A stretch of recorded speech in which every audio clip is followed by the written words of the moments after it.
Hello and welcome, this is Cheryl. Thank you so much for joining me today. In this video, I'm going to share 5-dimensional fun fold cards that fold flat for mailing using the new Don't Stop Believing collection from Hero Arts. This here is the Gentle Giant die set.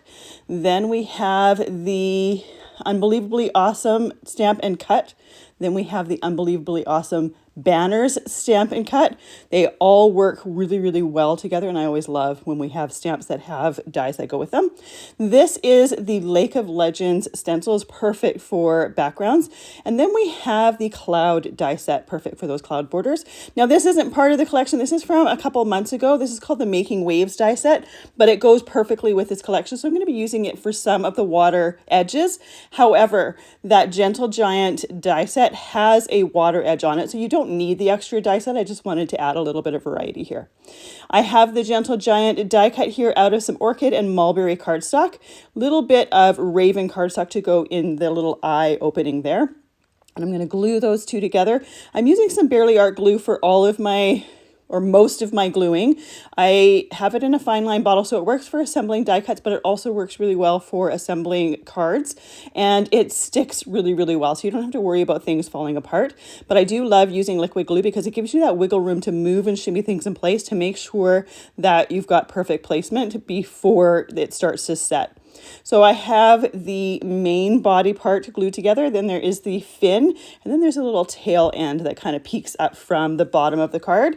I also have some seaweed pieces here, die cut out of some rainforest and peridot cardstock. There's a bunch of different options in this die set. I'll be using a few more of them in some of the cards later on, but for this one I just kept it very, very simple and just used these two. There's also dies to create shells for them to be growing out of if you want to do that. I opted to leave those shells out, but you can easily do that. So for the front of my card, the first card that I'm going to create is a trifold card, and I want to create some water out of the blue spruce cardstock. Now I'm using the Gentle Giant completed die cut so that I know how far up I want that water to go. Then I'm using that water border from this die set in order to create the edge for it. Now for most of my die cuts in this video, I want to add a little bit of shimmer to them. Because this collection is kind of mystical, magical, I just thought adding a little bit of interference around the outside edges is a great way to add just a little bit of shimmer and just kind of go with that theme. So for my Gentle Giant for this card, I'm using some Lavender Fields interference. I'm only adding just a little bit around the edges. I'm not covering it completely. I don't want to cover that cardstock completely. I love the color of it, but I'm trying to just enhance it a little bit and add a little bit of shimmer. So I am going around the outside of those pieces on the little fin. I start at the narrow part and just kind of go up a little bit. I don't go around all of the edges. And then same for the tail. I just go from the bottom part and go up just a little bit.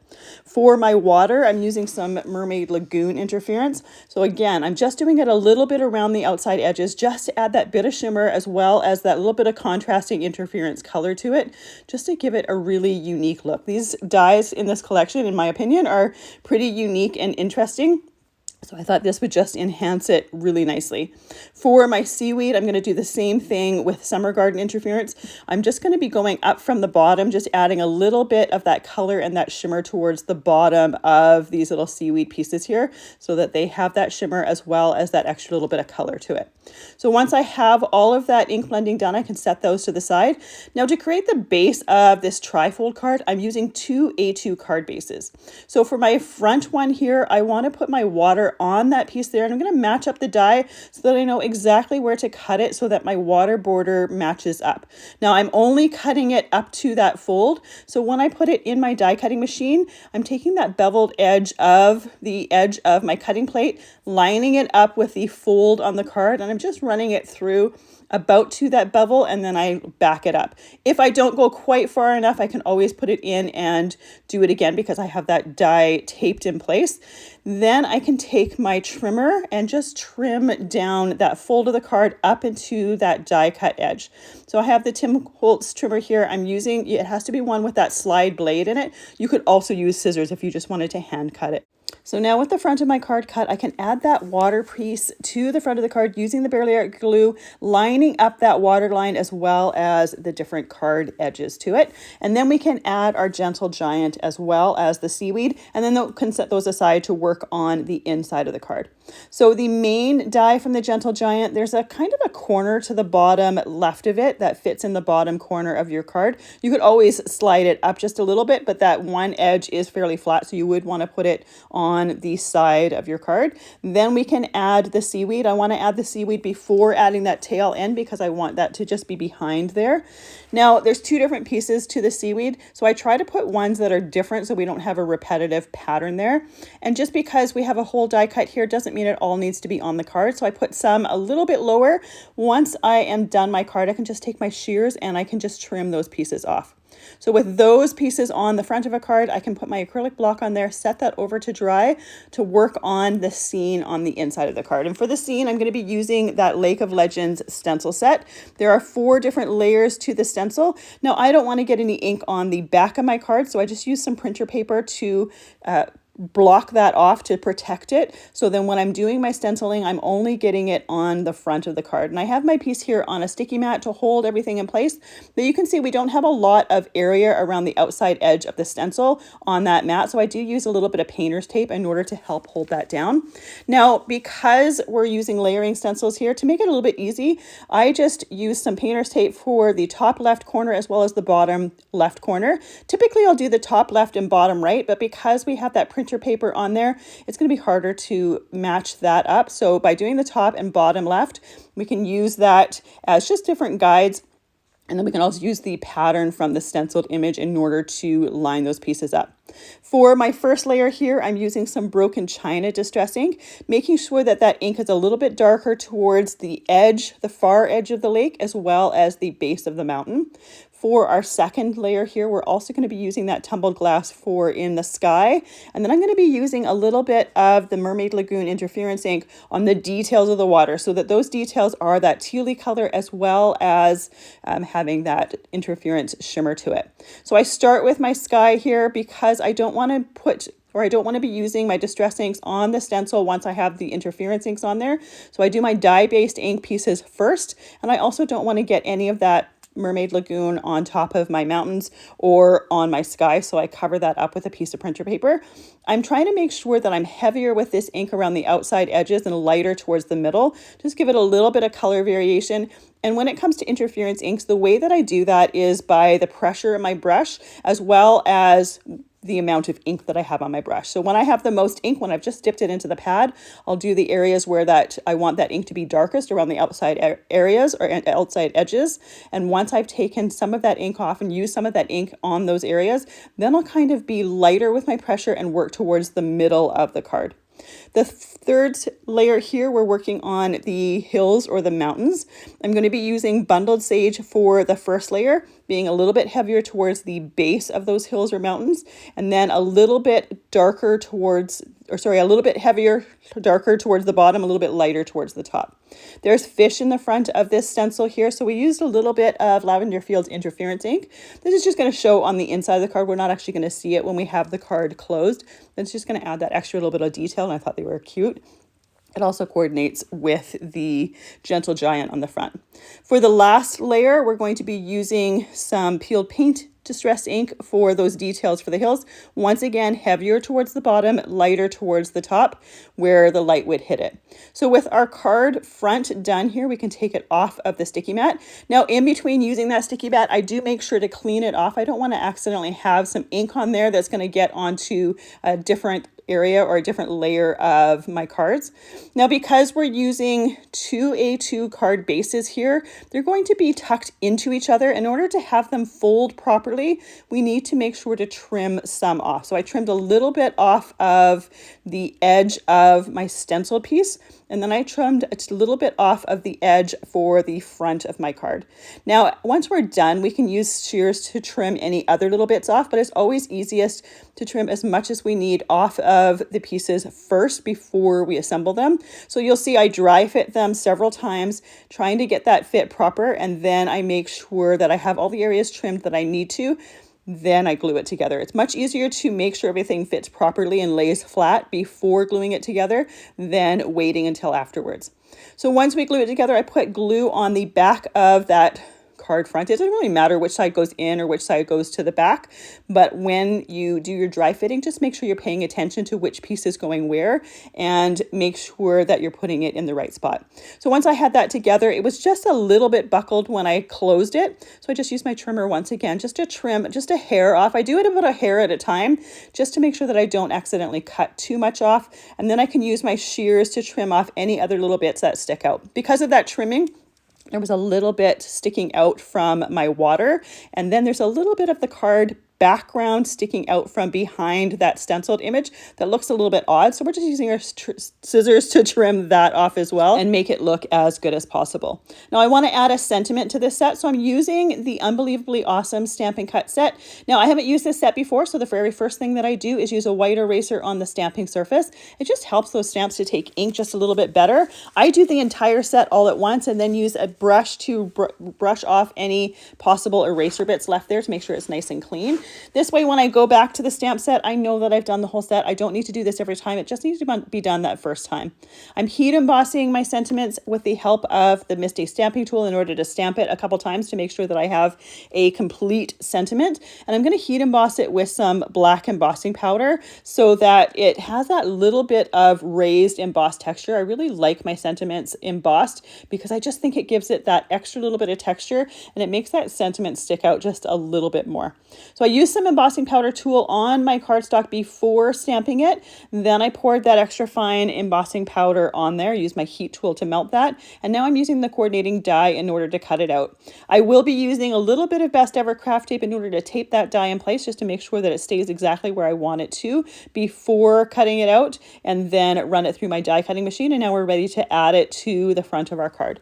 Now, typically when I'm creating cards, I like to have a ton of sentiments ready to go. For these cards, I just did them as I was going because I wasn't sure exactly which sentiments I wanted, and I just wanted to pick and choose while I was creating. I wanted to just have some fun with these fun fold cards. I always love dimensional and fun fold cards because I just think they add a little bit extra to a card and they make it look really unique.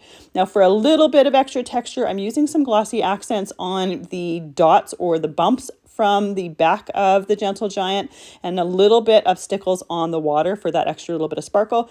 Also a little bit of glossy accents in the eye just to give that some glossy dome dimension. And then we let that completely dry, and here is our final card. So it's a really, really easy one to do, but it just adds something different and something unique for creating cards and for giving cards. The second card that I'm creating is a double Z fold card. So for my card base, I have a piece of 5.5 by 8.5 inches of white cardstock for my card base. I'm scoring it at 5.5 inches and 2.25 inches to create that little Z.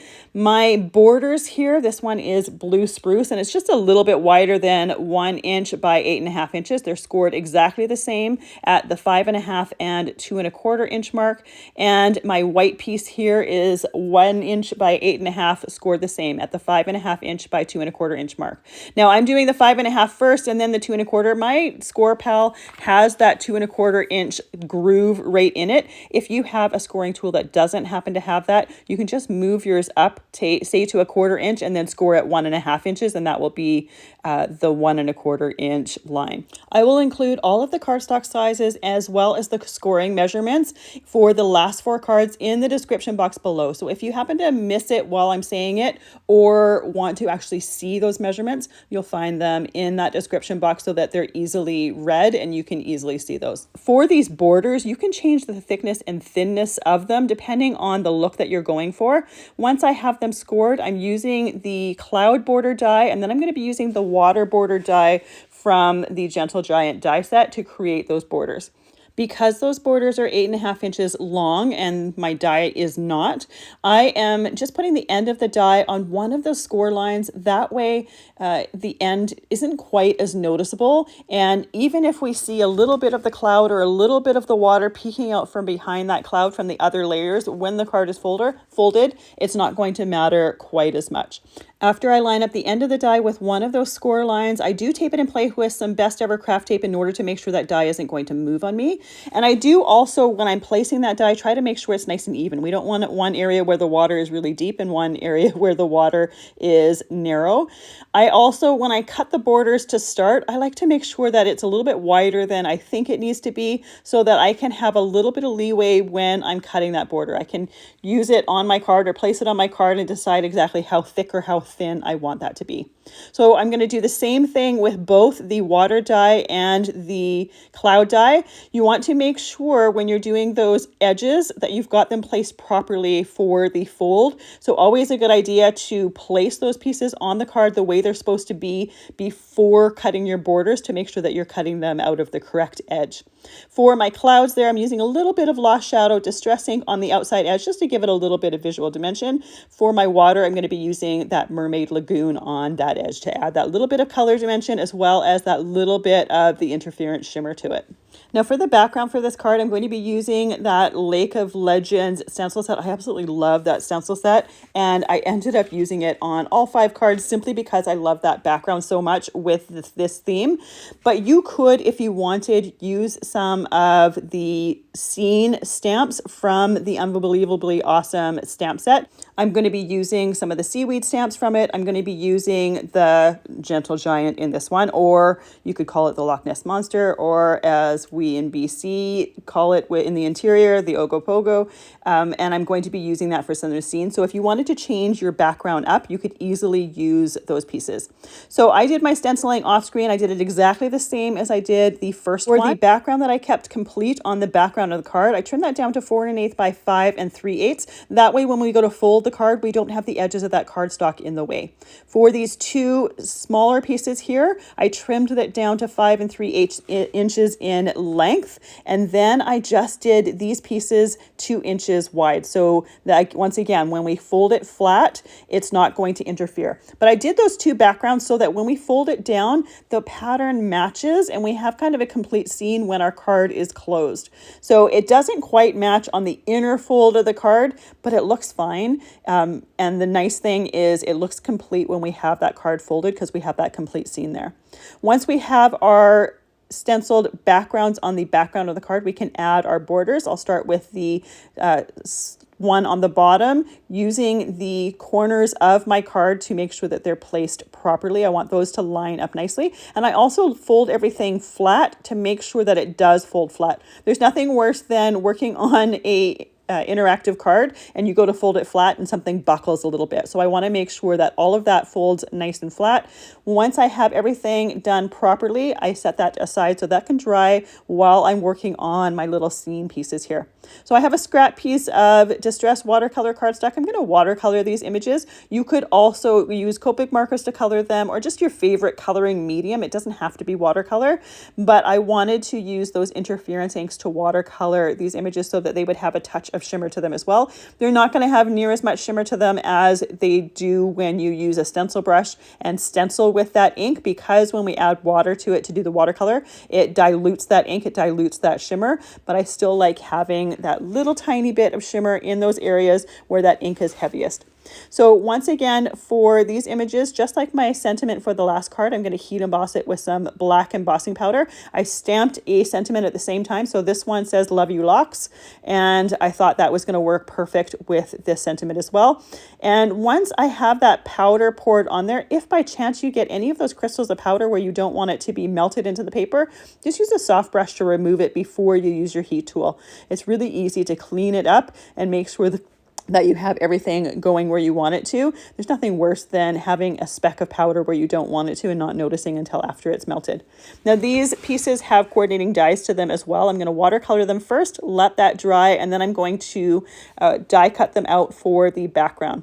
I did a couple of those pieces of seaweed, but you could also do more if you wanted to add a little bit more to it. There's also little fish stamps in here that you could add to the scene. I wanted that Gentle Giant, Ogopogo, logo, Loch Ness Monster, whatever you wanted to call him. I wanted him to be the star of the show, and I wanted him to be the main thing. So I only added a little bit of seaweed. I didn't add anything else, but you certainly could if you wanted to add more pieces to it. So for that seaweed, I used the Summer Garden Interference ink, making sure that it was heavier towards the bottom and lighter towards the top for a little bit of color variation.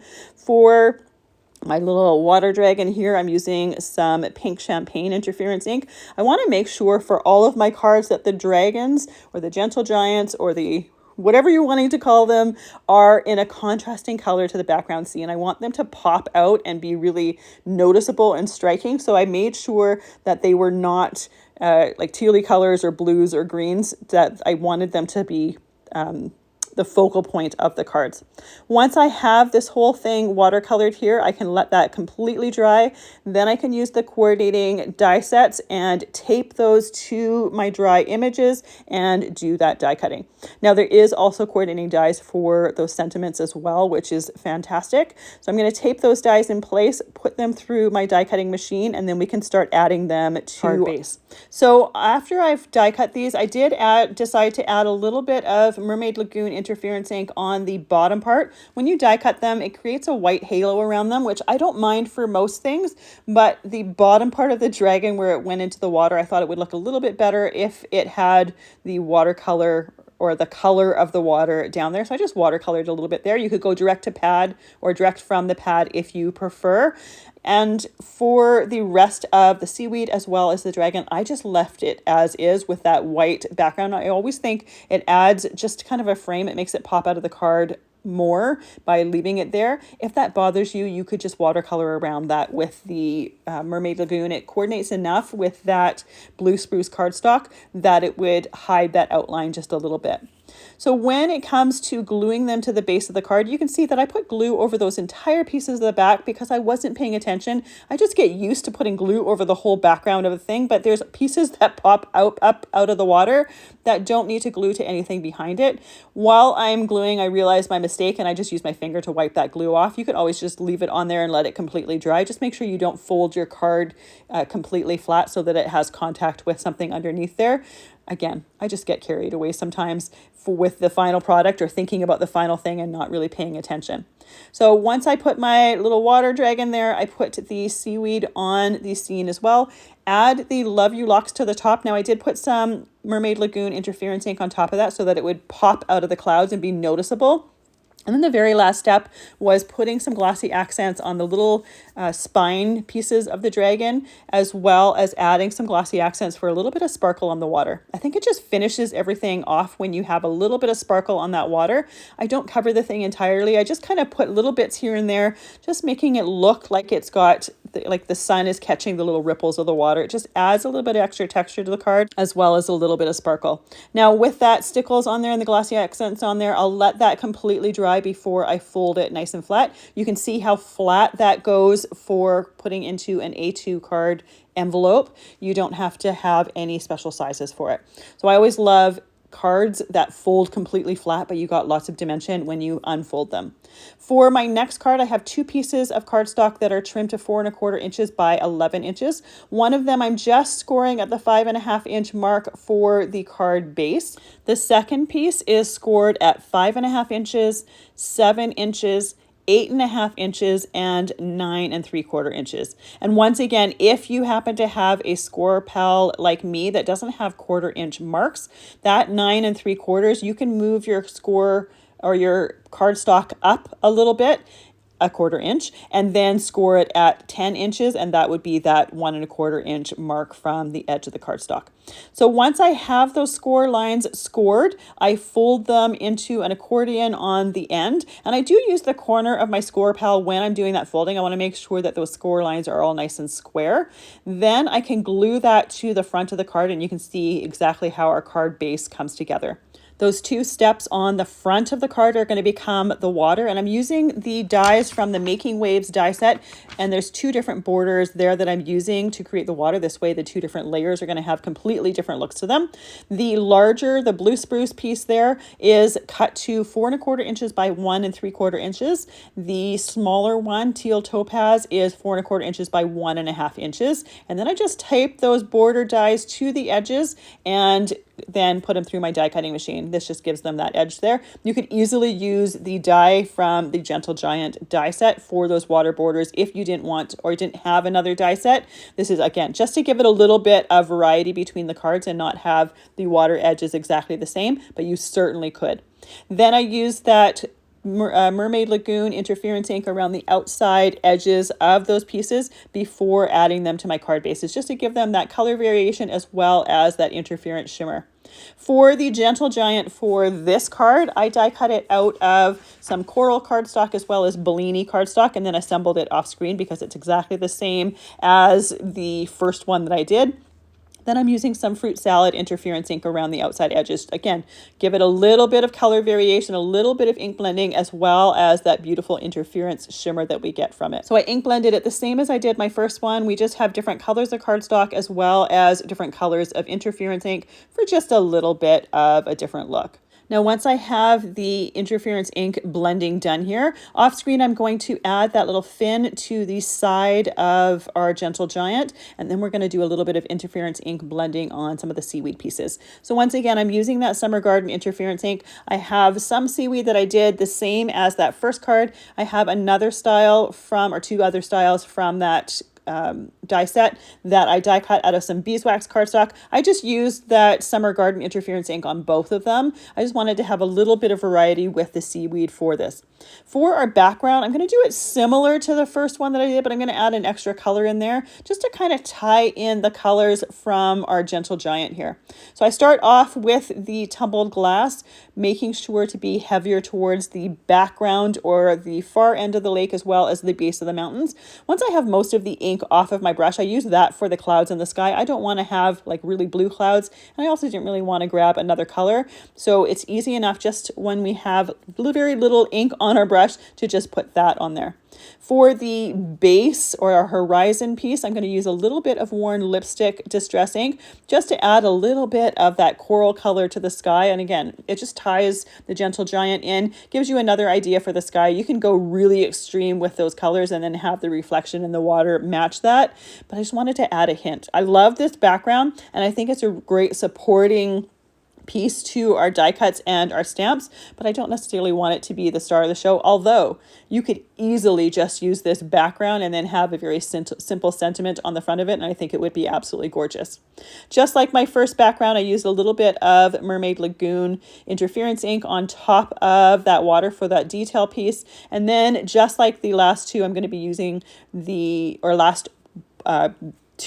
two backgrounds. I'm going to be using the bundled sage as well as the peeled paint on the last two layers for those hills. And you could change up those colors if you wanted them to be more blues, but I do think the greens add a really nice contrast to the sky and the lake to it. So I did the bundled sage, once again, making sure to be heavier towards the base of those hills.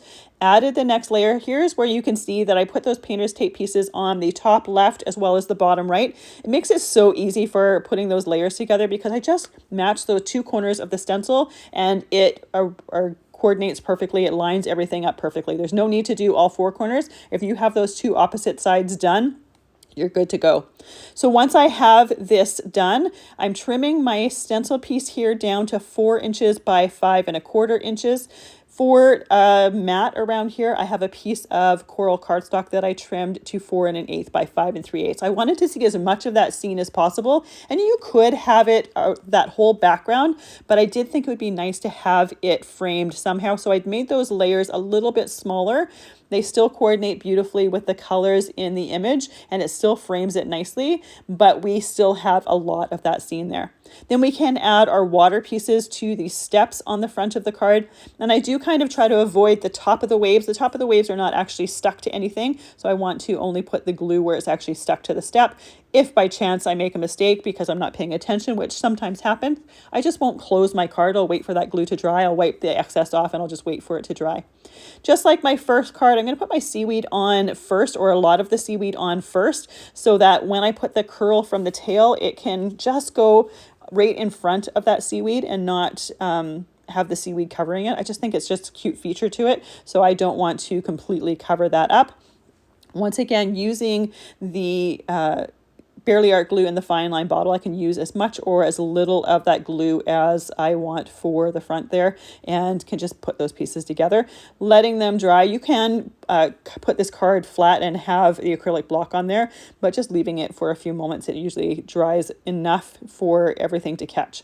So once I have my tail there, I do have a couple extra pieces of seaweed I can add to the front if need be. You can add as much or as little as you want.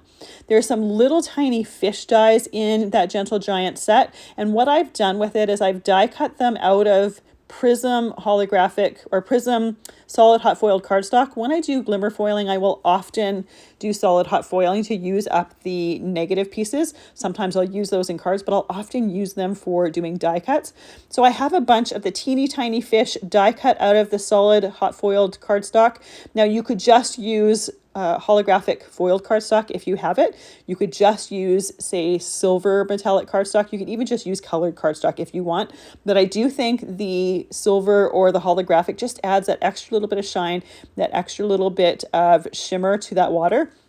So I use just a dot of that glue in different areas, and then I'm using the wax tool from the handy tool kit from Spellbinders in order to lift those pieces up and just place them into the wax. The main thing is to make sure that your die cuts are sitting face up on your desk in order to lift them up.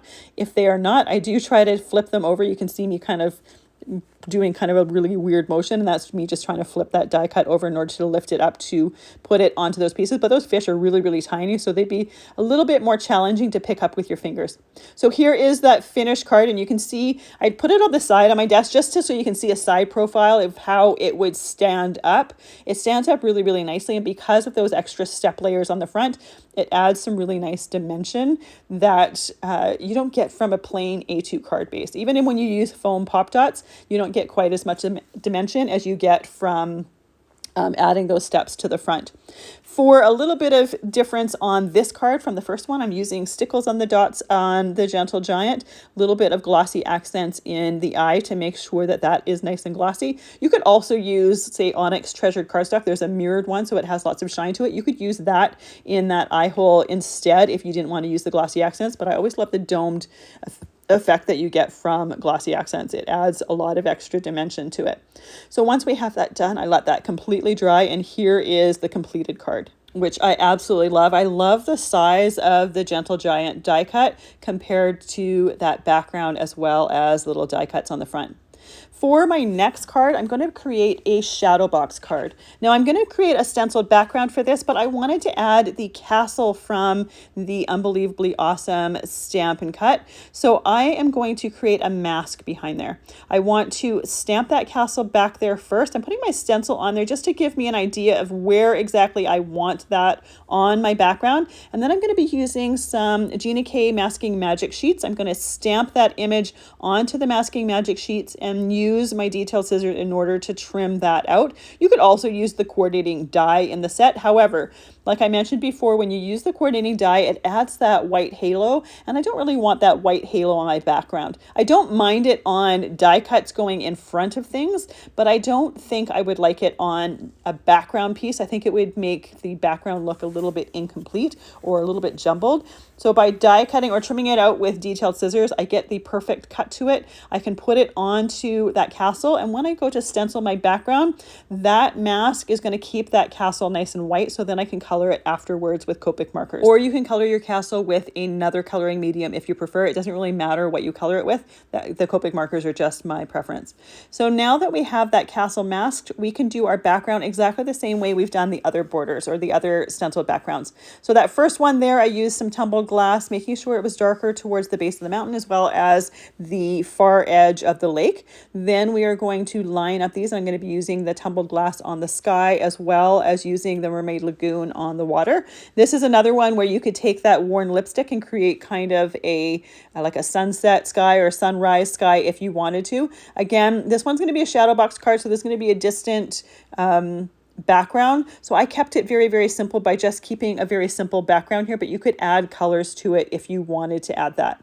So for the water, once again, using that Mermaid Lagoon, being a little bit heavier around the outside edges, using that printer paper to mask off my sky. I don't want to accidentally get any of that ink off of there. Now, all of these inks are going to just rinse off of my stencil. So between each one of the cards, I do go and I rinse off my stencils in the sink and dry them off completely so that I've got clean stencils for the next card.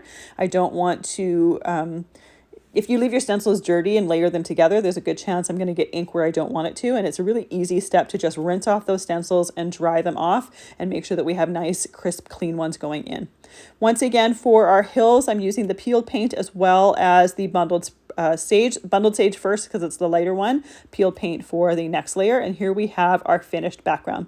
So those masking sheets are basically like a post-it note. You just have to pick them off of your background and you don't ruin anything. It doesn't leave any adhesive residue. I accidentally colored my castle before or with the camera off, so I'm just doing it again. It doesn't really matter if I layer those colors on top of each other. So I'm using C1 and C3. I wanted my castle to be almost white, so I just used a really, really pale gray. So I did it with the C1 first, then did the C3 where I wanted the shading, and then used the C1 again for the blending. Then I used a Y15 in order to add dots in the windows of the castle so that it looks like lights are on in someone's home. Another option would be to use an even darker gray and just color them a gray if you wanted to not have that much detail to it. Now, once I am done here, I'm ready to start working on the elements for the front of the card. So I'm going to do our little water dragon, Ogopogo, Loch Ness Monster, Gentle Giant. I'm going to stamp that as well as the seaweed pieces that I used from the last one. We're going to stamp and emboss them with black embossing powder. I'm also going to do a second stamping with those seaweed pieces so that we have more for this particular scene. And for the black embossing powder, I'm using super fine embossing powder. When we're doing it with stamped images, I think it gives a little bit more detail to it, especially for sentiments. So I just tend to use it for everything when it's available. You don't have to. If you just have regular embossing powder, that will work as well. I just think you get a little bit more detail with the super fine. So once I've done the first stamping and embossing, I clean my stamps off with a damp cloth. Then I wasn't sure what sentiment I was going to use, so I added a sentiment with the seaweed, but I end up not using this one. I end up using one of the unbelievably awesome banners. So after stamping and embossing this, I decided to pull out one of them because I thought it would be nice for the background. There's several different ones to choose from in this set. And once again, I haven't used this set yet, so I'm going to use that white eraser and remove any possible residue on this set or on these stamps before stamping with them. Now there's other stamps in this set that create fireworks, and I haven't used it for these cards. I didn't use it with these cards. For this particular card, I thought it was just going to add a little bit too much busyness to the background, but you certainly could, and I think it would be fun to use that with different colored like embossing glazes and even holographic embossing powder. I think it could be a fun background. I didn't think, because I'm creating a shadow box for this, and my scene is going to go inside the shadow box, I first of all thought it was going to be a little bit too cluttered, but I also, because of the shadow box, the way I wanted to do it, I thought it was going to be a missed detail. So I didn't feel there was a good reason to put detail in the back that wasn't really going to be seen anyways. So once I've stamped my banner, I pour that powder on there, pour off the excess, and emboss it. And now we're going to watercolor our images here. So this is embossed on watercolor cardstock. I forgot to mention that with these images. Once again, I wanted to watercolor them with interference inks. You could just use whatever your favorite cardstock is and color them with your favorite medium. This doesn't need to be watercolored, but I wanted to have that extra little bit of shimmer you get with watercoloring with the interference inks, as well as the fact that by using those interference inks with the watercolored images, they would coordinate well with the background images and whatnot. So for my water dragon, Ogopogo, Loch Ness Monster, Gentle Giant here, he is done with some Lavender Fields interference ink, just for something a little bit different from my first one. For the banner here, I used some pink champagne interference ink for the front part of the banner. I started it with the folds as well, but then I added a little bit of Lavender Fields so that you could see a difference between the front and the back of the banner. I wanted there to be a little bit of color variation. I'm being heavier towards the bottom, lighter towards the top, so that we have a little bit of color variation with that as well. And the brush that I'm using and like to use when watercoloring has water in the handle. So you see a piece of paper towel to my right. when I need to change colors, I will just squeeze that brush onto the paper towel, flush out my brush, and I'll have a clean brush to work with. If I find that I have too much color on my brush, I can just rub it on that paper towel to get the excess color off.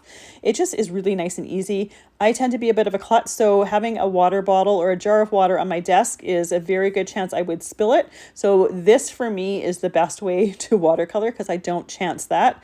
For my seaweed here, I'm using the Summer Garden Interference ink. Now I kept the same color for all of the seaweed for both the ones that I did with the stamped images, but you could certainly change up the color variation if you want. This coordinates really nicely with the peeled paint and bundled sage colors that we did with the hills, so I like this for this, and I also like the little bit of blue interference that we get from it. Once everything is watercolored, I let it dry completely, and then I use the coordinating dies in order to die cut those images. For the base of this card, I have 2 pieces of cardstock cut to 5.5 inches by 6.25 inches. On the 5.5 inch sides, for both sides, I'm scoring it at 1/2 inch and 1 inch. And you can see that I score it a couple times just to make sure that we have a nice crisp fold there. Then I'm going to be folding them back and forth, creating a bit of an accordion and making sure that we've got crisp folds by using my bone folder on those folds. The front and the back, the scoring and the measurements are exactly the same. And these flaps that we're scoring here are going to be glued together to create our card base. So here is a card base, and the finished measurements is 4.25 by 5.5 inches. So they'll fit into a regular A2 envelope. And those score folds are going to fold nice and flat, but they'll pop out when you take it out of the envelope.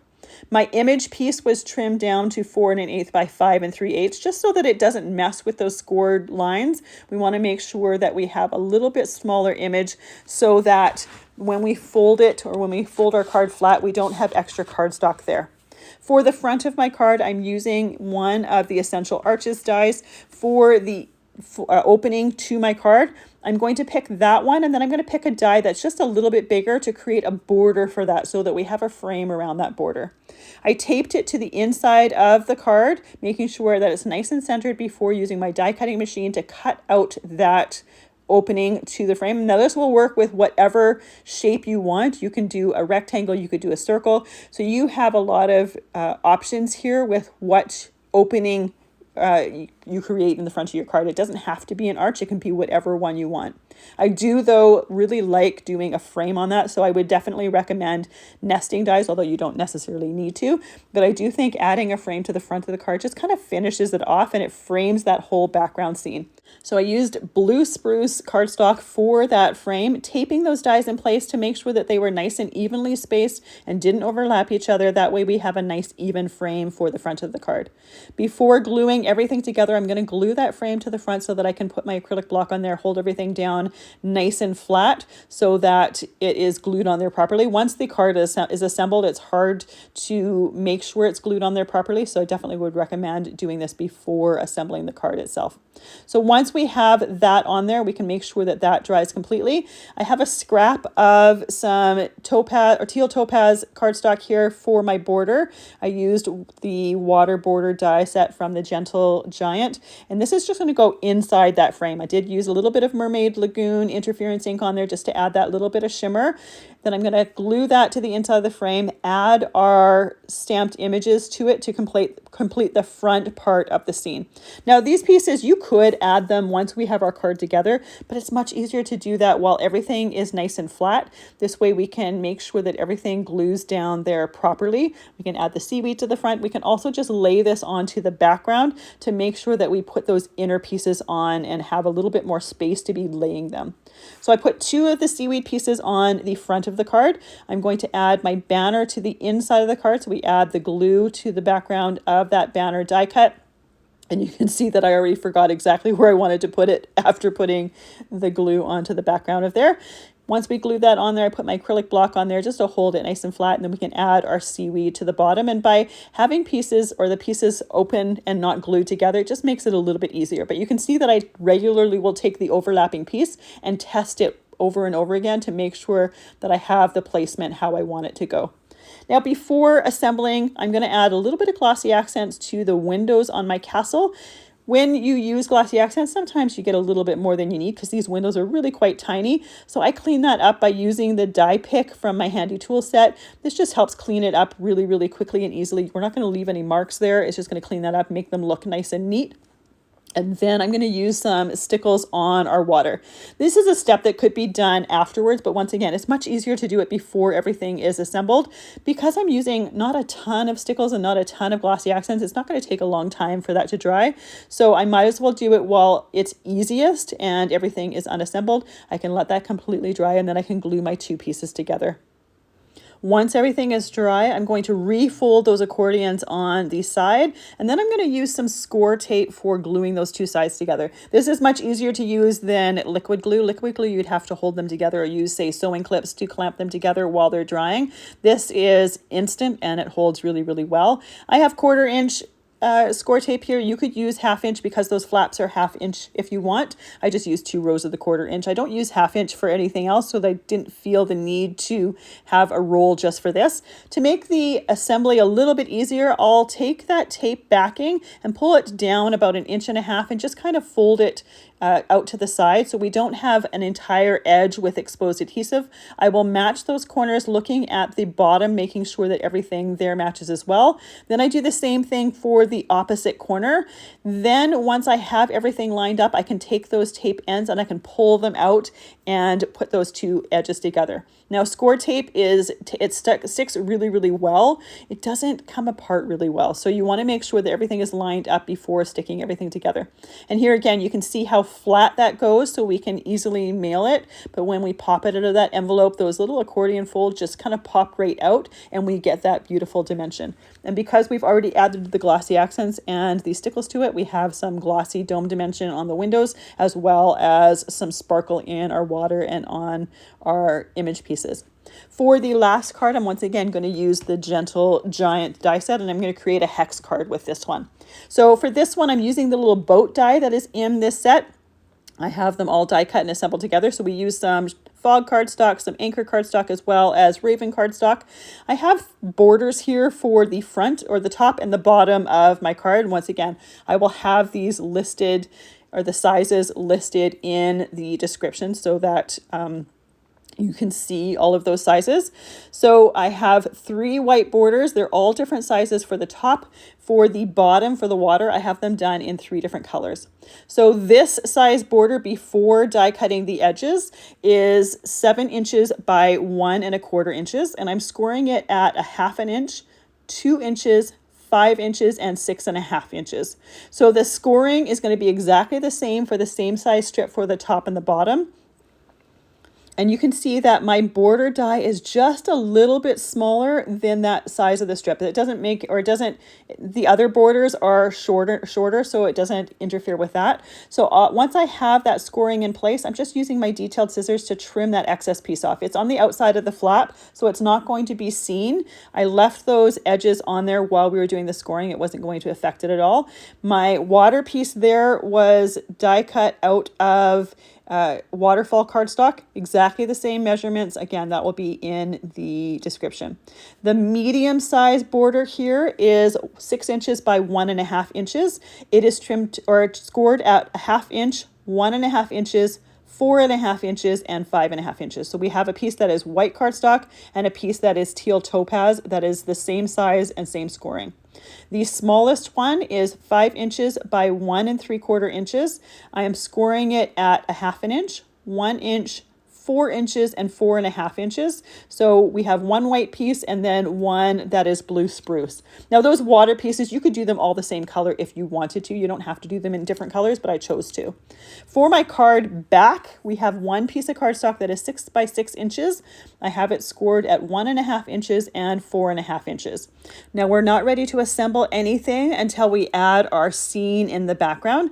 But before we do that, I want to add a little bit of ink blending to my clouds. I'm just using that brush that I had for my Lost Shadow Distress ink, just adding that little bit of color to the edges for a little bit of color variation. Then we have our water pieces here, and I do lay them out to make sure that I have everything ready to go before we start to assemble. For the background of my card, I had a piece of cardstock that is 5.5 inches by 5.5 inches so that we have a complete scene. Now I'm going to cut that background at 1 3/8 inches by 4 1/8 inches. I want my background scene pieces to be smaller than those scored areas, once again, so that we have enough room to fold our card when and we don't have the double layer of cardstock interfering with that fold. So I'm going to glue those seam pieces to the background, just centering them between those fold lines. We do have white areas that show, but it's going to be totally fine. In the full scope of everything, we have the look of a complete scene. But again, I wanted to make sure that we didn't have those areas or the cardstock interfering. So we're going to start with our thicker, shorter pieces. I'm going to glue the two flaps to them. These flaps are going to be folded in, and when you are assembling them, the score lines on the front of the flap are going to line up with the score lines on the background of the card. So I did the bottom one and then the top one. Then we're going to go with the medium-sized pieces. For all of them, they glue exactly the same, just a little bit outside of the previous one. Fold those flaps in, line up the score lines on the front of those pieces. They will line up with the score lines on the base of the card. It's one of these cards, this is one of those cards that looks a lot more complicated than it actually is. Once you have all of the pieces together, and once you've done this once, it's much simpler. And each time you do it, it'll make a little bit more sense because you'll have done it before. It'll be a little bit easier. Now, I do make a mistake when assembling the die cuts on this card, and I'll share that with you in just a moment. So I'm sharing that with you so you don't do the same thing. I have my Gentle Giant here die cut out of Wildberry and Dahlia cardstock. I already assembled it off screen. I was going to add some fruit salad interference ink around it and totally forgot until I had my card completely assembled and I didn't want to tear it apart. So this one isn't ink blended. I had intended to.